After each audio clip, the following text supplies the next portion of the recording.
Hi guys, welcome back to my channel. అందరూ ఎలా ఉన్నారు? బాగున్నారా? ఈరోజు బాబా వార్షికోత్సవం సందర్భంగా మా ఊరి టెంపుల్కి అయితే వచ్చేసానండి. సో అక్కడ వెళ్ళగానే ఆంజనేయ స్వామి నాగప్రతిమలు అయితే కనిపిస్తారు. ఇదిగోండి కుక్కలు చూడండి, ఇవి టెంపుల్లోనే ఉంటాయి. నేను వెళ్ళగానే ప్రేమగా అయితే పలకరించినాయి. నేను ఎవరో కూడా తెలియదు వాటికి, కానీ పలకరించినాయి.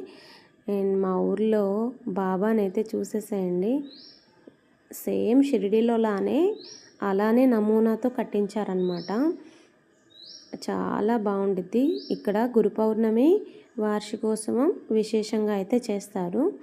శనివారం కూడా పూజలు బాగా చేస్తారనమాట. అయితే ఈరోజు వార్షికోత్సవం సందర్భంగా మా ఊర్లో కోలాటం అయితే విశేషంగా చేసేసారు. మా వాళ్ళు కోలాటం ఏజ్ డజంట్ మ్యాటర్ అని చూపించేశారనమాట. ఇందులో చాలామంది పెద్దవాళ్ళు కూడా ఉన్నారు, అయినా కూడా వాళ్ళు చాలా బాగా చేశారు. చూసారు.